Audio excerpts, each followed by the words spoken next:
player falls behind, it will be very hard for them to catch up. So I would imagine this to be a very fast finals. Okay, yeah. So this one could be quick. You may not want to go fix that sandwich just yet because you know what?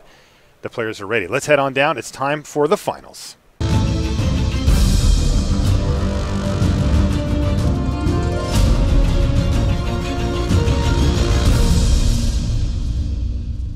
Hello and welcome back to coverage here at Grand Prix Dallas Fort Worth. I'm Marshall Sutcliffe in the booth with the Hall of Famer Paulo Vitor Dominarosa. And it's time for the finals. Will Craddock on the left-hand side of your screen playing against Robert Brown. And boy, this could be a quick one, kiddos. We've got two aggressive decks going at it. Blue-white versus red-white. On the left-hand side of your screen, that's Will Craddock. He's got the Voltaic Servant. Now, this is kind of the weakness of his deck here, right, Paulo, is that he's trying to be this sort of evasive deck that can get in, but he's got a few cards in there that don't really fit the theme. Yeah, and the Voltaic Servant in particular matches up really poorly against the Short Sword.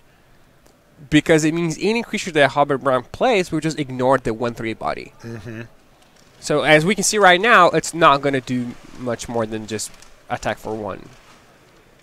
He's got a Dominant Trapper and gets to untap his Servant as well, thanks to his triggered ability on end step. Passes the turn back to Robert.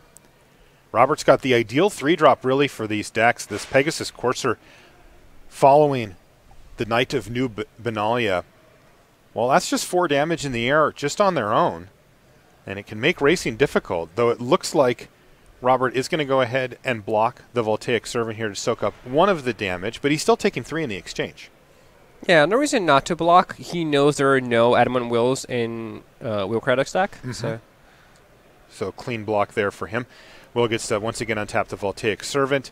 In the meantime, Robert Brown says, let's get in the red zone here, crunch in for 4, and immediately evens up the life totals just like that. Oh boy. Call the Cavalry, turn 4 from Brown. He puts it on the stack and says, do you have anything you want to do about it? And Will says, sure, it resolves, and did nothing on turn 4 at all. Yeah, and this better be good. Oh, it's good. Cloud Reader Sphinx, yeah. Very nice, and puts Robert in a very awkward position. Even the Short Sword can't get around this Cloud Reader Sphinx, else the Pegasus Courser would just die. Yeah, the Short Sword can't pump the Pegasus out of range of the Sphinx, but then the Sphinx can just block whatever else attacks. Exactly. So it doesn't work whether he puts it on either one. If he puts it on the Knight, he needs another Short Sword. Is what he needs. He does. Well, he's got another something, but it turns out it's Pegasus Courser this time. Yeah, the Knight of New Benalia can attack. It will likely trade for the Trapper here, which, you know, is a trade you're happy making. Probably happy, though Robert actually turns down that opportunity. He doesn't even attack. So Will Craddock really leaning on this Cloud Reader Sphinx pretty hard right now, but it's doing its job, setting up future draw steps and stabilizing the board, and this might be enough for him to take control of this game back from Robert Brown and start keeping the beats flowing. Yeah, but Will doesn't have any great attacks. Oh, well, or he does. You're clearly wrong. I am. I don't know what's in his hand, right, but I find be another Cloud Reader Sphinx. It better be a Lyra.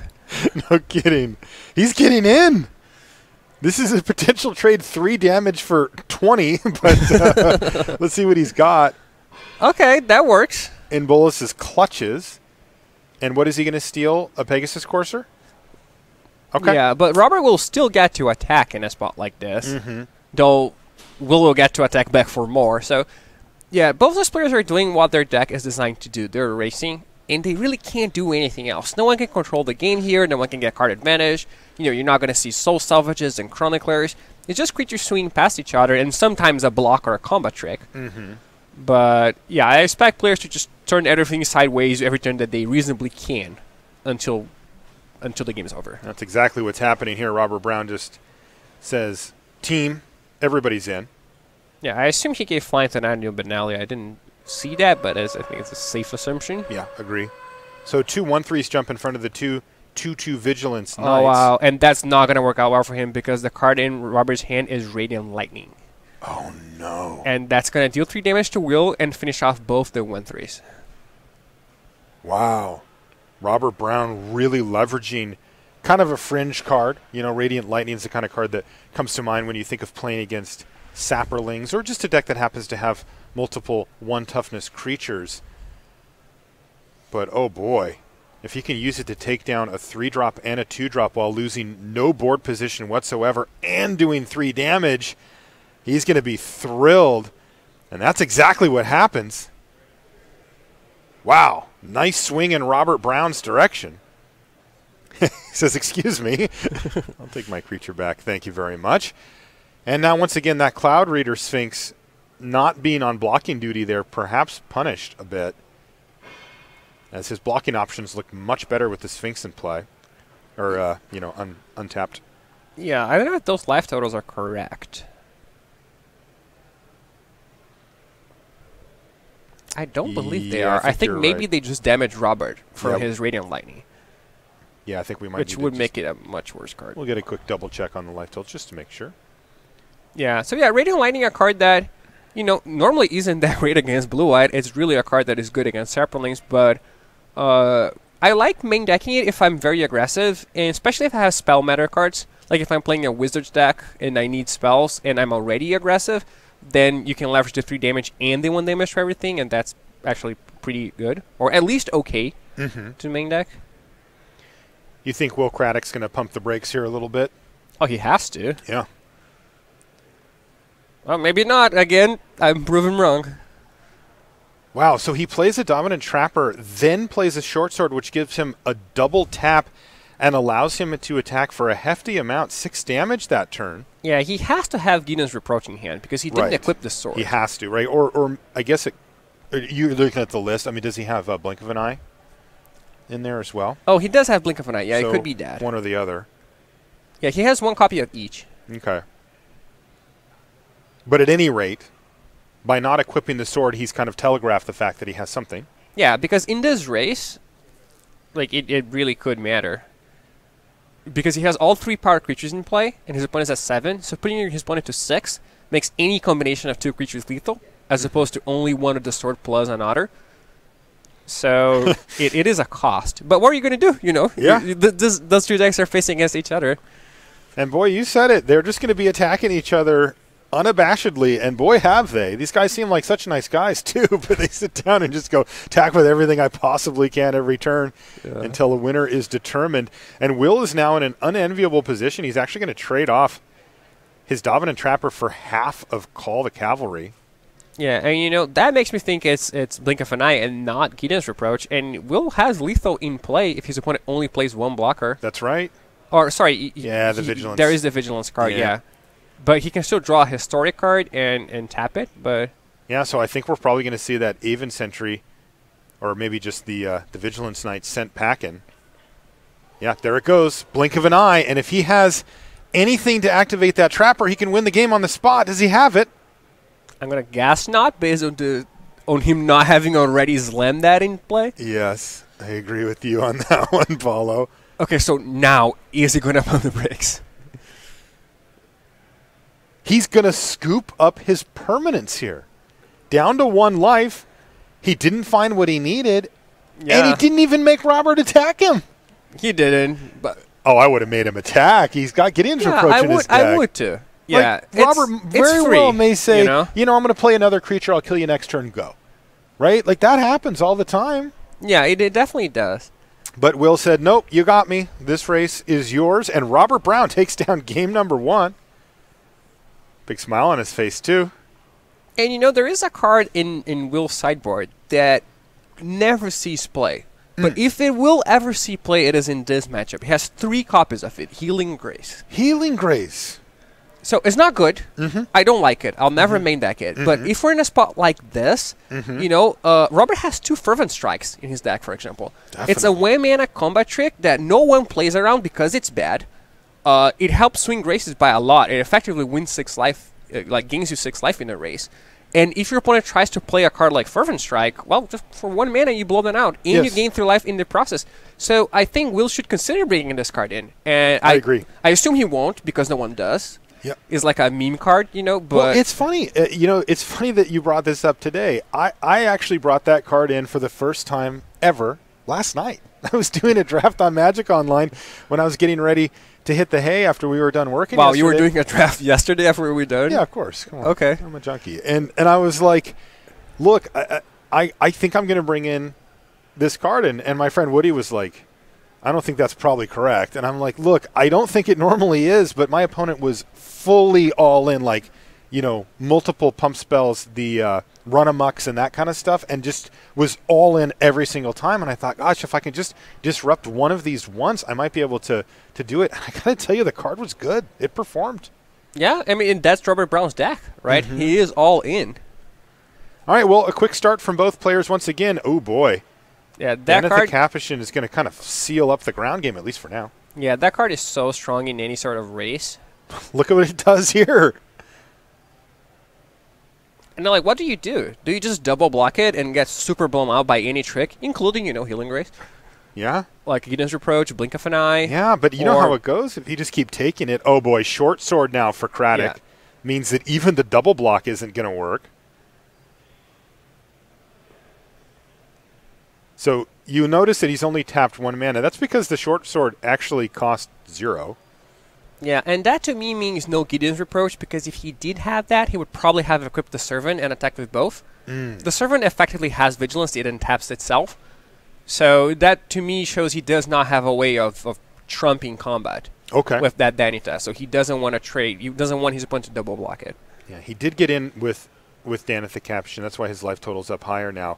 And boy, this curve out looks really nice for Will Craddock, especially in this particular matchup, as now he has Cloud Reader Sphinx. He's just tapping out for it, though, signaling he's done with anything else for the turn.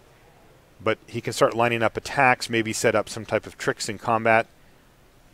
And right now, there is a major brick wall on the battlefield in the form of Danith the Capuchin, and Robert Brown's going to have to find his way through.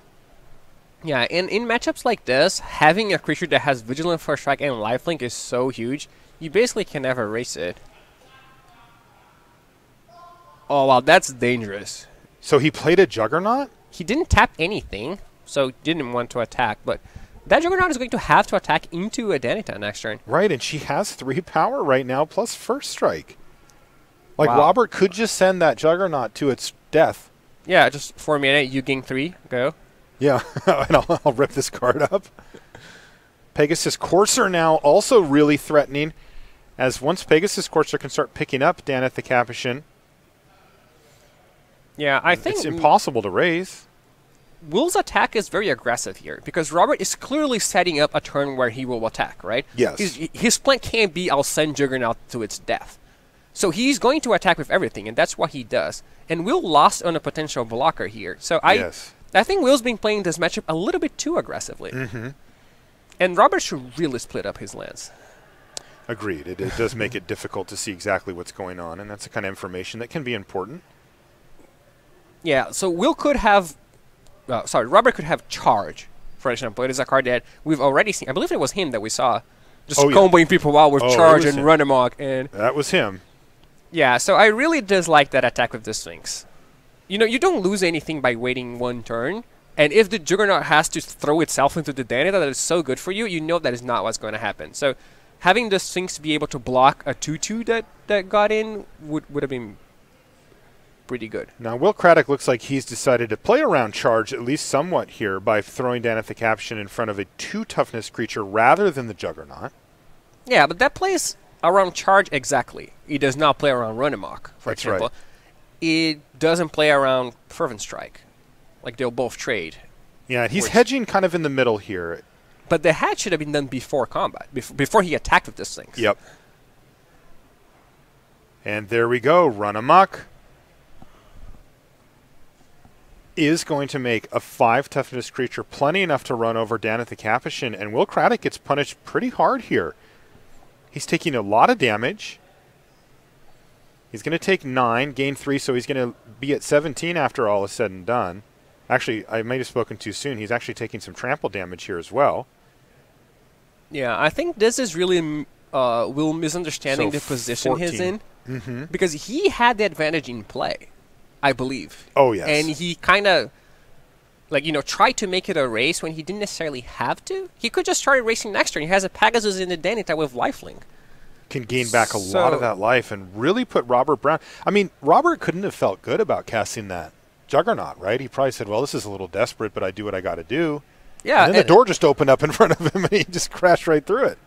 Yeah, and it's interesting that the Jousting Lance was played post-combat. So it could have been played pre-combat to tap one of the creatures, and it just wasn't. So either Robert didn't think that it was relevant or wanted his opponent to block. Maybe he wanted Will to block. Or he just had something else to do with the mana had the blocks been different. It's interesting because if he plays it and taps down not Danitha, it's just like the biggest I have something, and perhaps let Will play around a little bit, but the probably correct to do anyway. Playing the Juggernaut was already the biggest I have something. Absolutely. No one's going to play 4 mana, your opponent gains 3. Right. Straight to the graveyard. Right. Like, he had to have something there. Of course. And now, all of a sudden, Will Craddock is behind. Yeah, I mean, Will did get to play a card that is great in this racing situation, the Sergeant of Arms. Yeah, and he's going to burn a couple of tokens here to soak up some life after he attacked for 4, knocking Robert down to 9. But we are in a full race situation here. So did the 2/2 Knights attack? Why didn't the Surgeon block? I don't know if the Knights didn't attack, but I think the Surgeon should have traded with the Trapper instead of a token just jump blocking the Trapper. Because this is not enough damage to finish Robert off in 1 attack anyway, and it is more than enough damage to finish Robert off in 2 attacks. So at that point, you don't care that you get a 1/1, and you would rather just trade than having a 2/3 left, I think. Oh, or maybe he does have a way to finish Robert off.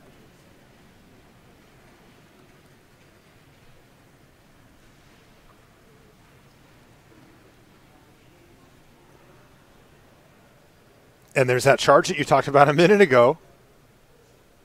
Yeah, so he did have both those cards. He did. So we'll play it around that by not blocking the free 2, but maybe he would have... Oh, wow. Everyone has charges. Charge, recharge? Okay, so these kind of cancel each other out. Yeah, so Will had lethal. He had did. Robert not blocked. He did. And he may even still be able to finish him off. Robert's down to 3. And it's looking good for Will Craddock. He does only have 1 blocker left, and he is facing quite a bit of power. Yeah, he's facing 9 damage. So if Robert has anything, he wins. In yeah, fact, any maybe removal spell. Robert shouldn't have played that charge.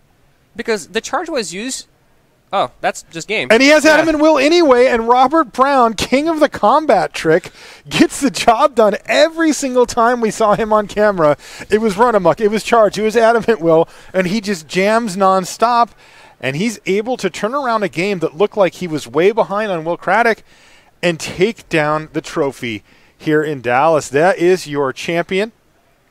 Congratulations. And, wow, Robert Brown, he did not come here to mess around. I'll tell you that right now. He came here to rumble, and he has taken a very aggressive stance on the format and turned it into a GP trophy here in Dallas, Paulo. Yeah, he has, and very quickly. That's probably one of the fastest stop rates I've ever seen. Yes, that was extremely fast, a 2-0 victory for him. Also, by the way, I also want to say congratulations to Zhang Ziyang, the winner of GP Beijing, defeating Ken Yukihiro in the final. So those are the 2 GPs that we had this weekend, and you can take a look at him there. Congratulations to him. But here in Dallas, it's Robert Brown as our champion, and boy, did that end quickly. You know, we've seen a lot of different types of archetypes throughout the course of the weekend, both in draft and then very slow ones, and a lot wider range of them in sealed. But here, it was actually 2 pretty assertive decks, and the most assertive deck ended up winning. Yeah, he did. And again, both decks were just, swinging past each other. And if you make one misstep in there, if you play around, one wrong combat trick, that's the difference between winning and losing. Those matches are really hard to navigate. Yeah, and we saw Will Craddock there. He had his opponent down to 3 and just kind of was at the mercy of whatever it is that Robert could have. But we've learned one thing about Robert this weekend. He always has it. He does. I put him on run amok. I'll just tell you that right now. If I'm sitting across from him and I'm wondering to myself, is it possible this man has run amok? I would say he probably does. All right, it sounds like we've got Robert down in the feature match area for a quick interview. Yep. Excuse me. Hey, Robert, Marshall, and Paulo in the booth, congratulations. You are our champion. I know, it's crazy. I don't know what to think. So we've decided that if we play against you at any point, Robert, we're going to assume you have Run Amok in your hand at all times. Is this a safe assumption? I have to admit, I got pretty lucky. So not every time, but definitely a lot of the time. You know, every time we had you on camera, you were just comboing people out with Charge and Run Amok and Adam at Will. You seem to have a very aggressive take on the format. Is that how you approach these drafts? Yeah, actually, before I did this, every draft I played, I tried to do the normal dirtily Dominaria thing and just kept losing over and over again. So this time, I decided to go aggressive, and it worked. How did that work out for you? Much, much better. Yeah, felt good. Now, it was interesting watching you play in the finals because things were pretty compressed between you and Will. You guys were both seemed to be of the mind of let's race, let's have a damage race here and keep attacking each other. But when that happens, it means even the slightest misstep can be very punishing for either of you. Well, I mean, I knew it was in my hand, and I felt like I had enough damage sitting there to outrace him. So it felt like the right thing to do was to be happy that he was attacking me. So what was going through your mind? So in that last game, you had to play the Juggernaut, even though there's a 3-powered First Striker on the other side because you were going to set up for your combat trick. What was going through your mind there? Because that obviously doesn't feel great. Actually, I was just completely in my mind that I was perfectly okay with it blocking because I knew no matter what, I was going to be playing that combat trick next turn. So I was perfectly fine with it. I was ready, I guess. You were prepared with all of the combat tricks Yeah. in the world. Well, Robert, congratulations. A great victory for you. Thank you. Win all the money, the trophy, the pro points, and, of course, we'll see you at the Pro Tour as well. Congrats. Yeah, thank you very much. So great stuff from our champion, Robert Brown there. And that, of course, is going to do it here from Dallas-Fort Worth. Thank you so much for coming along to come along.